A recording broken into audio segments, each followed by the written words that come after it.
우린 계속해서 로마서를 통해서 이 믿음에 대해서 묵상하고 있습니다. 오늘은 이 믿음과 이 말씀에 대해서 함께 묵상하기를 원합니다. 우리 그리스도인의 생각을 분석한다면, 여러분들이 평생 한 생각들을 만약에 컴퓨터에 외장 하드에 저장하듯이 저장할 수 있고 그 내용을 분석한다면 거기에서 가장 특별한, 세상 사람들과는 다른 특별한 아마 단어가 있다면 그것은 믿음과 말씀일 것입니다. 신앙은 믿음과 말씀이라는 단어를 빼고는 표현할 수 없어요. 당신 믿음이 좋군요라는 말 없이 어떻게 신앙에 대해서 이야기하겠어요? 당신 뭐 믿음이 좋군요가 아니라 다른 걸 좋다고 말하면 우린 그걸 신앙이 있다고 말하기가 좀 애매하죠. 뭐 당신 사랑이 많군요. 사랑이 많다고 신앙이 좋은 건 아니죠. 그렇죠? 당신은 소망이 넘치는군요. 소망이 넘친다고 그 사람이 신앙이 좋은 건 아니죠. 그러나 당신 믿음이 좋군요 하면 어떻게 돼요? 그건 신앙이 좋은 사람이 된다는 거예요. 또 말씀이 많은 것도 우리의 신앙에 중요한 것입니다. 여러분, 당신은 참 말씀을 잘 알고 있군요. 말씀을 잘 듣고 있군요. 말씀을 잘 따르고 있군요. 말씀대로 살고 있군요. 이 말이 뭘 말하는 거예요? 신앙이 좋다라는 거예요. 당신은 진리를 알고 있군요. 당신은 진짜를 잘 알고 있군요. 당신은 선하게 살고 있군요. 이걸 가지고 우리는 신앙이라고 하기엔 좀 애매하죠? 왜냐하면 믿지 않는 사람도 어떻게 돼요? 나름대로 자기의 진리를 가지고 있고 자기의 선함의 기준을 가지고 있단 말이에요. 그렇다고 해서 우리 그들을 그리스도인이라고 말하지 않는다는 거예요. 말씀과 믿음이라는 이 단어를 빼면은 우리가 온전한 그리스도인의 모습을 발견할 수 없는 것입니다. 그런 의미에서 이 말씀과 믿음이라는 그 글자가 우리의 생각 속에 많다는 얘기는 그만큼 우리의 삶이 어떻다는 거예요? 그리스도인답다라는 증거일 것입니다. 결국은 우리가 고민하는 것도 뭐예요? 두 가지잖아요. 내가 어떻게 하면 믿음대로 살 것인가? 내가 어떻게 하면 말씀 앞에 순종하며 살 것인가? 이 고민이 결국은 그리스도인다운 고민일 것입니다. 그러면서 믿음을 논할 때 우리는 말씀을 빼고 믿음을 논한다는 것은 옳지 않습니다. 말씀과 믿음은 서로 긴밀한 관계가 있다는 거예요. 그렇다면 신앙의 핵심 요소로서 믿음과 말씀의 상호관계를 잘 알아야 우리가 믿음과 말씀을 함께 가지고 나아가는 그런 믿음의 삶, 신앙의 삶을 통해서 우리 인생을 그리스도인답게 만들 줄 믿습니다. 그런 의미에서 오늘 믿음과 말씀의 상호관계를 이 본문은 잘 말하고 있다는 거예요. 그래서 4절에 보니까 주께서 주의 말씀의 의롭다함을 얻으시고 판단받으실 때 이기려 하심이라 하면서 믿음에 관한 이야기를 하면서 천하의 말씀을 이야기하고 있다는 것입니다. 그렇다면 믿음과 말씀의 상호관계의 특징은 무엇이냐? 먼저 믿음은 말씀이 마음에 새겨지게 하는 힘이라는 것을 기억하시기 바랍니다. 저를 따라해 볼까요? 믿음은 말씀이 마음에 새겨지게 한다. 2절에 보니까 2절에 범사에 많으니 우선은 그들이 하나님의 말씀을 맡았음이라 하면서 무엇을 맡았다고 말하고 있어요? 하나님의 말씀을 맡았다는 거예요. 그들은 누구예요? 그들은 바로 1차적으로 유대인이며 하나님을 믿는 믿음을 가진 자를 의미하는 것입니다. 결국은 믿음을 가진 자들은 무엇을 맡았다고 말하고 있어요? 하나님의 말씀을 맡았다는 것입니다. 결국은 유대인들에게 하나님께서 하나님을 믿는 신앙을 갖게 하시고는 그 다음에 주신 게 뭐예요? 말씀, 계명을 주셨잖아요. 그들은 그 계명을 마음에 품고 온 것입니다. 이 표현이 왜 중요하냐? 우리는 책이라든지 글자라든지 문자라든지 이런 것이 참 당연하게 생각해요. 특히 한국 사람들은요, 문자에 대해서 당연하다고 생각해요. 여러분들 전 세계 자기 나라 문자를 가진 나라가 그렇게 많지 않다고 합니다. 그리고 우리나라는 또 이 문자를 쓰기가 참 쉽습니다. 그래서 한글은 일주일이면 배운다라고 해요. 그만큼 쓰기 쉽기 때문에 우리는 문자를 갖추고 있지만, 그러나 이전에는 문자를 아는 사람이 없었어요. 성경에도 보면 서기관이라고 있잖아요.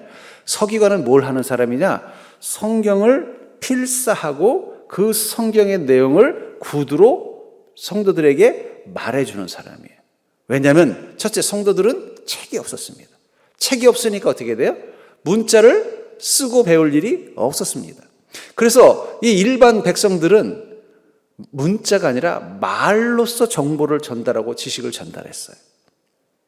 그런 시대에 이 서기관이 어떤 역할을 하는 거예요? 그 문자를 통해서 계속 그 진리와 소식을 알려주는 역할을 하는 거예요. 결국은 이 진리라는 게 말씀이 처음부터 막 종이에 이렇게 돼 있는 게 아니라 성도들의 마음 속에 또 그것을 또 자기 아랫사람들에게 계속 구두로 전승하는 거예요. 제가 전에 섬기던 교회에 판소리를 하시는 그 전혜주 집사님이 계셨어요. 그분 유명한 분이더라고요. 저는 몰랐는데 TV에서 나와요.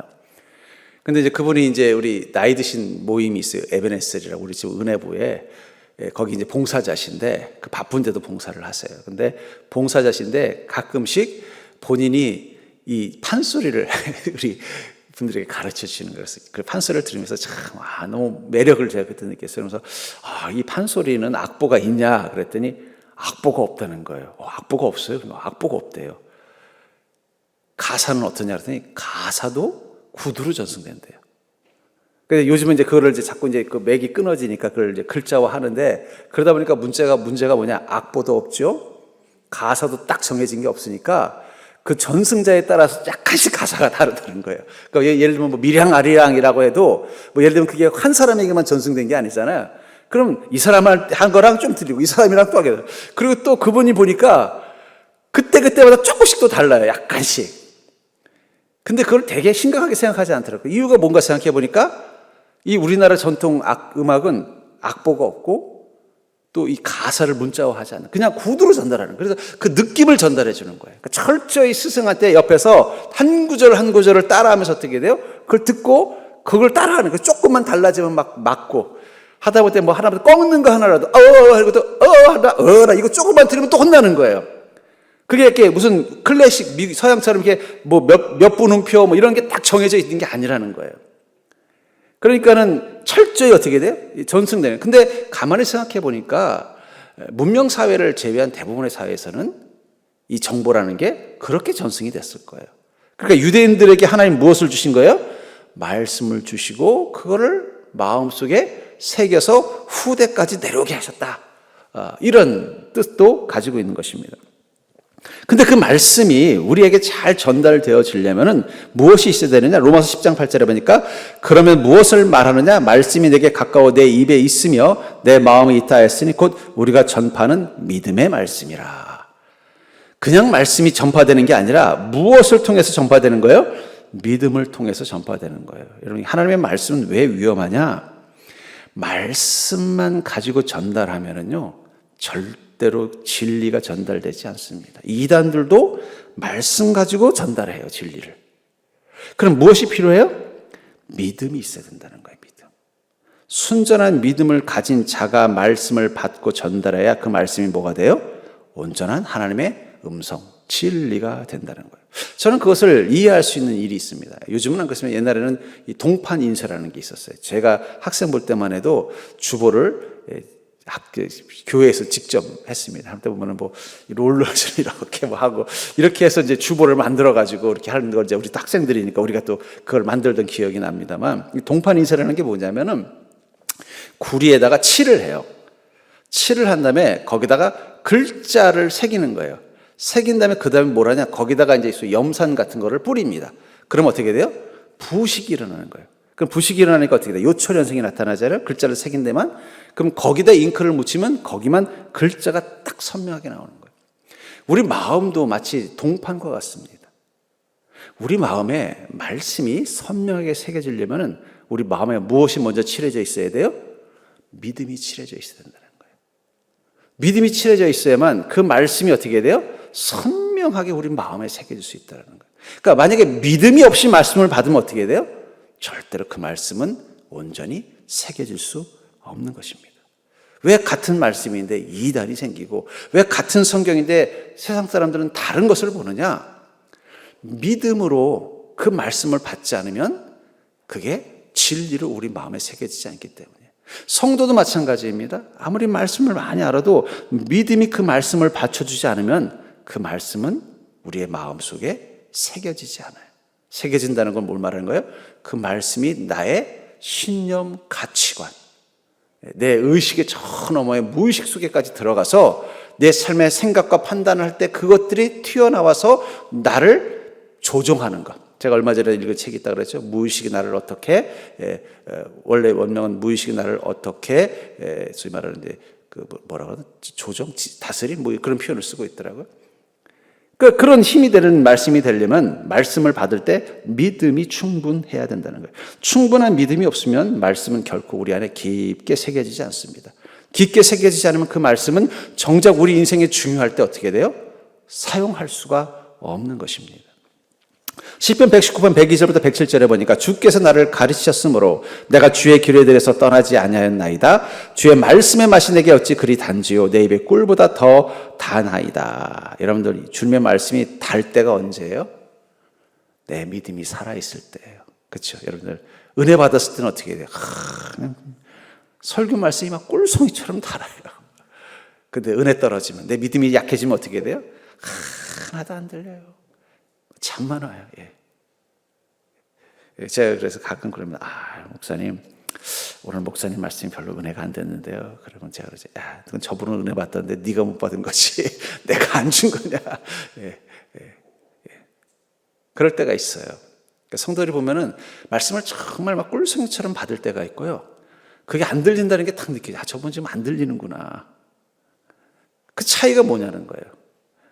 물론 전부 다 은혜를 못 받으면 그건 제 잘못입니다. 하나님의 말씀을 제대로 전달 못한 제 잘못이에요. 근데 같이 앉아있는 사람 중에 어떤 분은 그 말씀의 은혜를 받고 힘을 얻고 자기 삶의 길을 찾고 하나님의 뜻을 깨닫는데 나만 그 은혜를 못 받는다면 많은 경우 무슨 문제라는 거예요?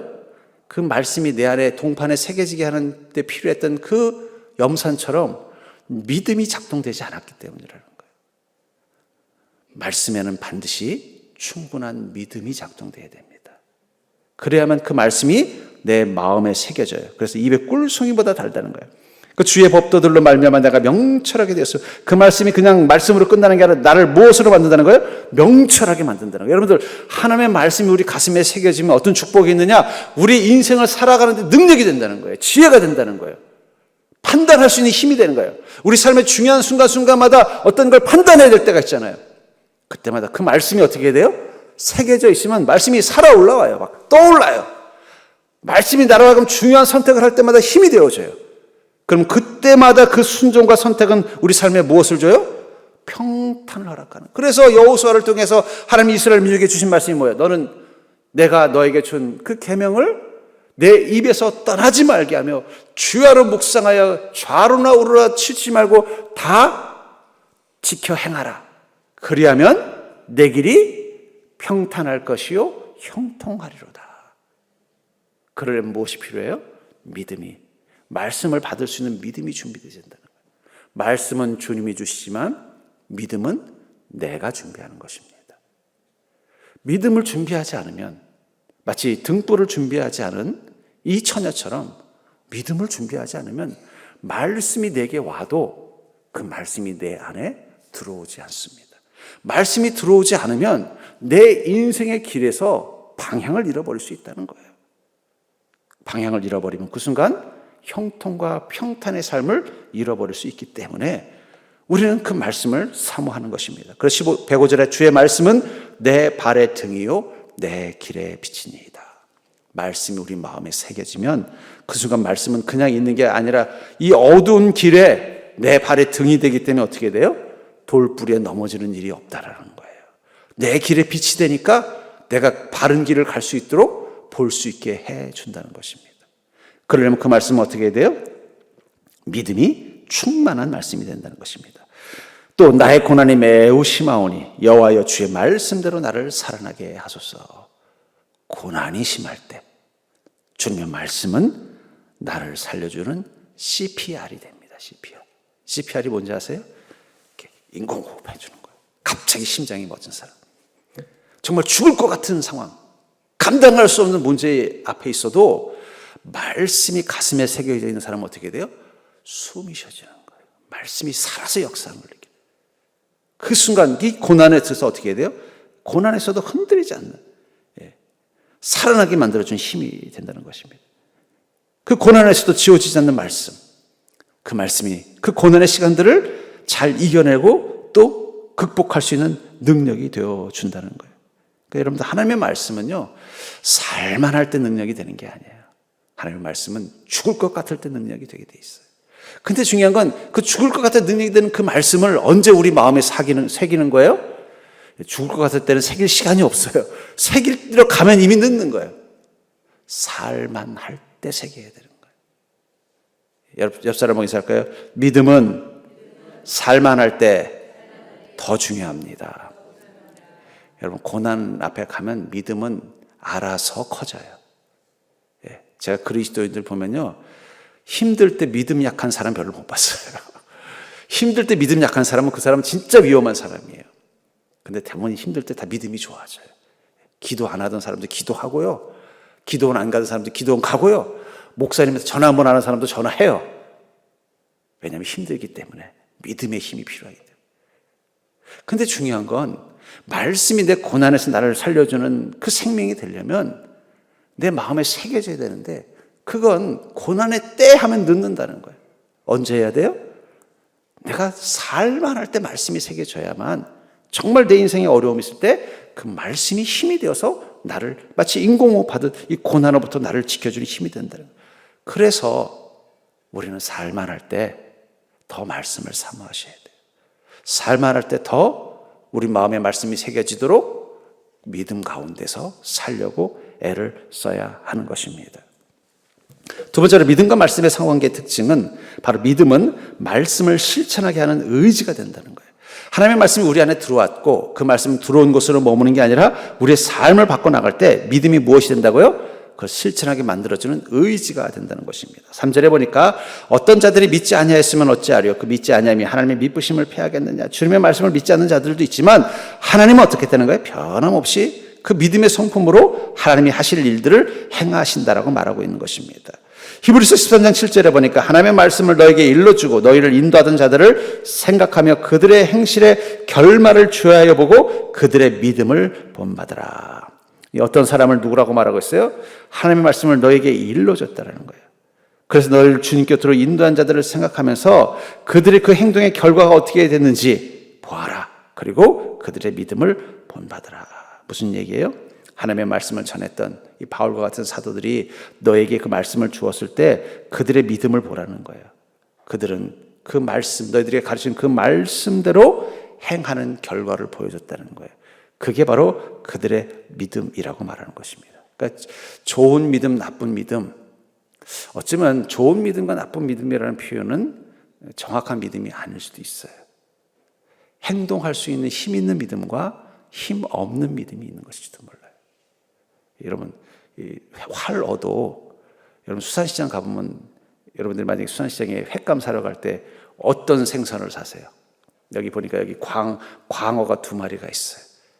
근데 한 마리는 바닥에 탁 붙어가지고 눈이 동태눈깔에서 멍하게 있는 놈이 있고, 하나는 막 계속 움직이면은, 여러분들은 어떤 광어를 사세요? 요 놈 주세요 하는 놈이 어떤 놈이에요? 축 처진 놈입니까? 화를. 근데 축 처진 놈도 죽은 건 아니에요. 아가밀려짐이 뻐끔뻐끔하고 또 누가 건들면 귀찮아서 몇 번 일어나서 옮기기도 해요. 죽은 건 아니에요. 힘이 없는 것입니다. 저는 어쩌면 믿음도 좋은 믿음과 나쁜 믿음보다는 그 2마리의 광어처럼 힘 있는 믿음과 힘 없는 믿음이 있는 것 같아요. 힘 없는 믿음은 어떻게 돼요? 말씀을 알아도 그냥 눈만 뻥긋뻥긋 입만 아멘 하고 가만히 또 있는 거예요. 깜뻑깜뻑 하면서 믿습니다 아멘 하고 또 가만히 있는 거예요. 힘 있는 믿음은요, 그 순간 말씀 듣고 나면 부다닥 일어나가지고 그 믿음대로 말씀대로 행동한다는 거예요. 저는 그런 의미에서 여러분들 자꾸 저 사람 믿음이 없다 이런 말보다는 뭐라고요? 믿음에 힘이 없다. 저 사람 믿음이 좋다라는 말보다는 믿음에 힘이 있다. 그게 더 정확한 표현일 수도 있다는 거예요. 그렇다면 그들의 믿음을 본받으라는 건 뭘 말하는 거예요? 믿음에 힘이 있어서 그 힘이 어떻게 돼요? 말씀을 행하고 행동하는 능력이 되어주는 것입니다. 그럴 때 그 말씀은 하나님의 권능이 되는 거예요. 혈루증 앓는 여인이 믿음에 힘이 있었던 여인인 거예요. 그러니까 어떻게 돼요? 내가 주님 말씀, 주님 옷자락만 붙잡아도 내 병이 나을 거라는 그 주님의 말씀에 대한 믿음이 생기니까 망설이지 않고 붙잡은 겁니다. 여러분들 이 사건을 뭐 옷자락 붙잡는 게 뭐 어쩔까나 하겠지만, 혈루증 앓는 이는 그 당시 때 일종의 피를 흘리잖아요. 근데 그 당시 피를 흘리는 건 부정한 거라고 생각했어요. 부정하기 때문에 어떻게 돼요? 다른 것들과 접촉하면 안 돼요. 그래서 접촉하면은요, 접촉한 것도 닦아줘야 돼요. 하물며 사람을 만졌다? 그건 심각한 행동이라는 거예요. 그러니까 쉽게 이 여인, 그것도 외간 남자인 예수님을 이 여인이 붙잡는다는 건 우리 시대로 생각하는 것처럼 그 쉬운 일이 아닙니다. 그럼에도 그 여인이 그것을 실천할 수 있었던 것은 무엇이 있었기 때문이에요? 힘 있는 믿음. 주님의 말씀을 들으니까 주님의 옷자락만 붙잡아도 병이 낫겠구나. 믿음의 확신이 생긴 거예요. 그리고 그 믿음은 힘 있는 믿음이 돼서 붙잡은 것입니다. 그때 그 말씀은 능력이 되는 거예요. 여러분들, 어떤 하나님의 능력을 경험하는 사람에게는 하나님께서 특별한 말씀의 비법을 준 게 아닙니다. 전에 그런 재밌는 그런 우화를 들은 적이 있어요. 어느 시장에 집신 장사가 2명이 있었대요. 근데 한쪽 집의 집신은 너무 잘 팔린다는 거예요. 근데 옆 집의 이 집신은 잘 안 팔리는 거예요. 그러니까 늘 저 똑같은 집신인데 보니까 똑같은 동네에 있는 논에서 벤 벼로 똑같이 만들었는데 왜 여긴 잘 팔리고 여기는 안 팔릴까? 늘 궁금했대요. 그런데 이 집신을 잘 팔던 이 노인이 돌아가실 때가 된 거예요. 그래서 아들이 물어봤대요. 아버지 집신이 잘 팔리는 비법이 있는 것 같은데 그 비법 좀 가르쳐 주세요. 그랬더니 그 아버지가 죽으시면서 딱 한마디 말했대요. 뽀드득. 그게 뭘까요? 집신을 꼴 때 좀 더 힘껏 고르는 거예요. 똑같아요. 재료도 똑같고 매듭을 묶는 방법도 똑같고 딱 하나가 뭐예요? 뽀드득. 그건 비법이라고 할 수도 없죠. 그건 비법이 아니에요. 그만큼 정성을 다해서 만들면 된다는 거예요. 여러분들, 왜 하나님은 저 사람에게는 저렇게 막 말씀의 은혜를 주고 말씀을 통해서 능력이 되어주셔서 그 사람에게는 정말 그 말씀대로 이루어지는 삶을 살게 하면서 나에게는 나도 말씀 많이 하는데 왜 없을까? 그럼 주님께 비법을 물어보면 주님 뭐라고 말씀하실까요? 한마디밖에 안 하실 것 같아요. 뽀드득. 정말 그 말씀대로 살아보려고 한번 뽀드득 힘을 줘보라. 그럼 그때부터 어떻게 돼요? 그 말씀은 그냥 말씀이 아니라 능력이 되는 거예요. 왜 주님은 말씀을 그냥 아는 것으로 만족하지 말고 행하라고 말씀하셨느냐 하는 것입니다. 누가복음 6장 45절부터 48절에 보니까 선한 사람은 마음에 쌓은 선에서 선을 내고 악한 자는 그 쌓은 악에서 악을 내나니 이는 마음에 가득한 것을 입으로 말함이니라. 너희는 나를 불러 주여 주여 하면서 어찌하여 내가 말하는 것을 행하지 아니하느냐. 내게 나와 내 말을 듣고 행하는 자마다 누구와 같은 것을 너에게 보리라. 뭐라고 말했어? 너희가 정말 나를 향한 믿음이 있다면, 너희 안에서부터 나온 그 선한 믿음이 있다면 주여 주여 하면서 너희 말하는 걸 행하지 않냐는 거예요. 네가 말씀을 알고 그 말씀대로 살기로 결단했으면 그 말을 듣고 행하는 자가 된다는 거예요. 그럼 그 사람은 누구와 같다는 거예요? 누구와 같다는 말을 그 다음에 이렇게 말하고 있습니다. 집을 짓되 깊이 파고 주추를 반 속에 놓은 사람과 같으니 큰 물이 나서 탕류가 그 집에 부딪히되 잘 지었기 때문에 능히 요동하지 못하게 하였거니와. 반석 위에 집을 지은 사람 같다라는 거예요. 겉으로 보기는 어떻습니까? 똑같은 건물이에요. 근데 밑에 반석 위에 지은 집이 있고 아닌 집이 있다라는 거예요. 반석 위에 지은 집은 어떻게 돼요? 파도가 치고 지진이 나도 끄떡없다는 것입니다. 말씀이 우리 인생 가운데 능력이 되어주는 데서 가장 중요한 건 말씀대로 행할 수 있는 믿음이라는 것입니다. 믿음은 우리가 들은 말씀을 행하도록 만들어주는 힘이 되는 거예요. 그러니까 여러분들, 주님의 말씀을 내가 들었는데도 순종하지 못한다? 그럼 뭘 더 충만하게 채워야 돼요? 믿음을 더 채워줘야 된다는 거예요. 그래서 그 말씀 앞에 순종하는 내가 되었다? 그러면 그때부터 여러분들은 무엇을 경험한다는 거예요? 그 누구와 같은, 바로 견고한 은혜의 반석 위에 있는 자와 같은 인생을 산다는 거예요. 저는 우리 성도님들을 위해 기도할 때 뭐라고 기도하느냐? 지속 가능한 복을 누리게 해달라고 기도합니다. 요즘 시대는 중요한 게 지속 가능한이에요.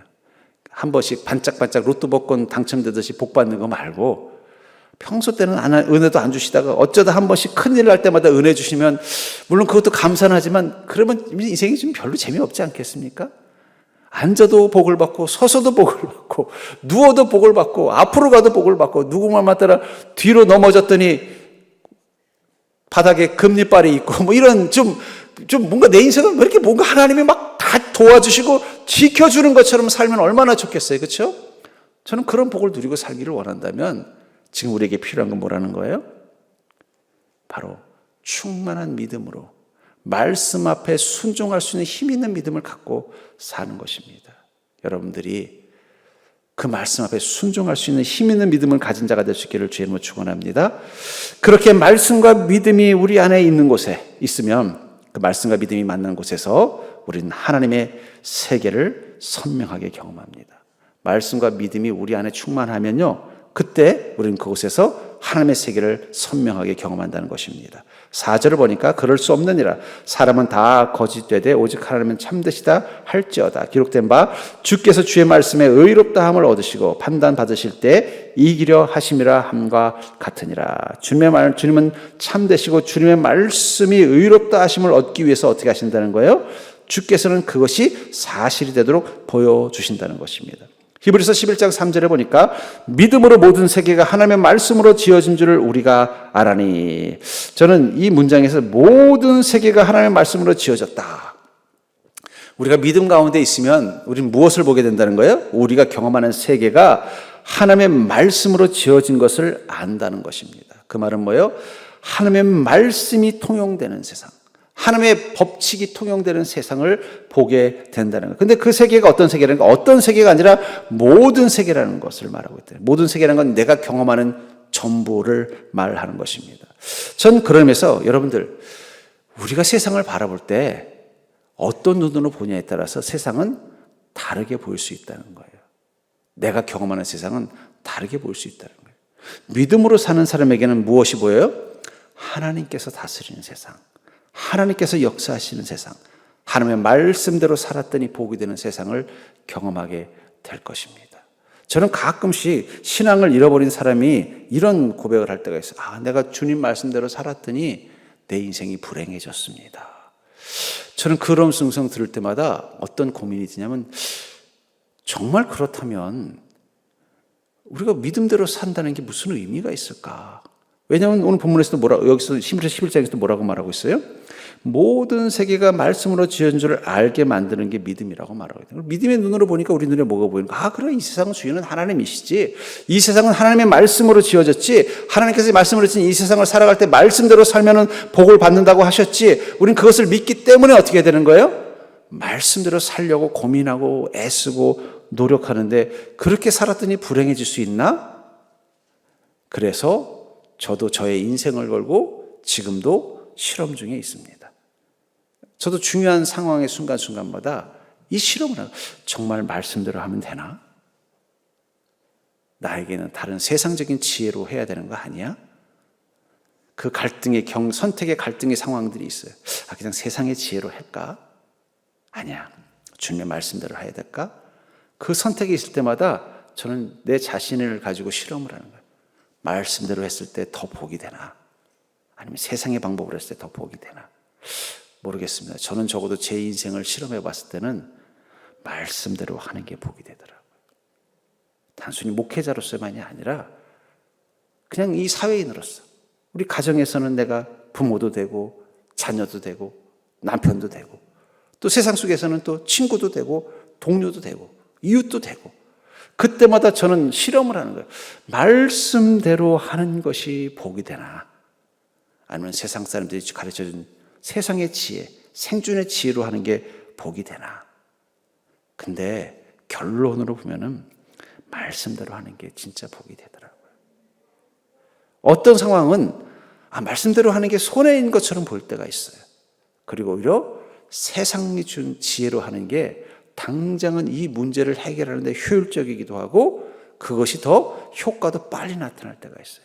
근데 문제는 그건 반드시 부작용이 있더라고요. 여러분들, 좋은 약은 효과가 좋아하기에도 그것도 좋은 약이지만 부작용이 없어야 좋은 약인 겁니다. 효과가 좋아도 부작용이 많으면 어떻게 돼요? 그 약은 위험한 약이 되는 거예요. 세상의 지혜와 지식은 어쩌면 지금 사는 세상 속에서는 효과적일 수도 있어요. 근데 문제는 부작용이 많다라는 거예요. 부작용이. 그래서 어떻게 돼요? 세상의 방식으로 살면 당장은 뭔가 내 인생에 효과가 나타나지만 반드시 그에 따르는 부작용을 대가로 지불하는 경우들이 많다는 거예요. 근데 말씀을 따라서 살면요, 어떨 때는 효율성은 떨어지는 것처럼 느껴져요. 효과가 없는 것처럼 느낄 때도 있다는 거예요. 근데 시간이 지나면 지날수록 효과가 나타나고 부작용이 없어요. 부작용이. 그걸 제가 깨달았습니다. 하나님의 말씀대로 사는 게 내가 세상하는 모든 세계가 하나님의 것인 것을 경험하게 하는 힘이 되는 것이구나. 어쩌면 하나님은 두 개의 세상을 이 땅 가운데 창조하셨는지도 몰라요. 근데 두 개의 세상을 전혀 다른 공간에 놓은 게 아니라 한 공간에 겹쳐 놓으셨어요. 그래서 믿음대로 사는 사람에게는 하나님이 다스리는 세상을 경험하게 하고, 죄와 욕망과 헛된 지혜를 따라 사는 사람에게는 하나님이 없는 세계를 경험하게 하는지도 모르겠습니다. 우리는 하나의 세계를 본다고 산다고 생각하지만 어쩌면 하나님은 두 개의 세계를 겹쳐서 우리 앞에 놓으셨는지도 몰라요. 그리고 우리가 선택하길 원하는 거예요. 너는 말씀과 믿음으로 너의 인생이라는 세계를 살아갈 거니, 아니면 이 땅의 세상은 하나님이 계신 곳이 아니니 세상의 지식과 세상의 능력과 죄와 욕망의 본성을 따라서 살아가겠니? 선택하게 하시는 거예요. 근데 그 선택이 말씀을 따라서 믿음으로 살려고 하면 할수록 우리가 경험하는 세상은 점점 더 하나님이 주인이신 게 보입니다. 근데 반대로 그건 성경에나 있는 이야기고 천국에 가면 그렇겠지. 하지만 지금 제가 사는 세상은 아닙니다. 목사님도 그랬잖아요. 옛 하늘과 옛 땅이라고. 새 하늘과 새 땅 가서는 제가 믿음과 말씀 따라 살게요. 그래, 여기서는 세상이 가르쳐준 지식, 세상이 가르쳐준 방법으로 살아볼게요. 그렇게 살면 살수록 여러분들은 하나님이 안 계신 세상을 더 선명하게 볼 거예요. 왜냐하면 하나님은 두 개의 세상을 창조하셔서 우리가 두 개의 세상을 함께 경험하게 하시면서 선택하도록 하실 것이기 때문입니다.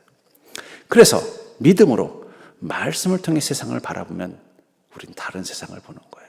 스데반 집사님이 돌에 맞아 죽을 때 그 주의 집사님을 죽이려는 그 유대 지도자들의 분노와 증오와 저주만 보인 것이 아니라 믿음으로 말씀으로 바라보니까 저 하늘 문이 열리고 저 하나님 우편에 계신 예수 그리스도, 나를 기다리신 주님의 환한 미소가 보이니까 어떻게 돼요?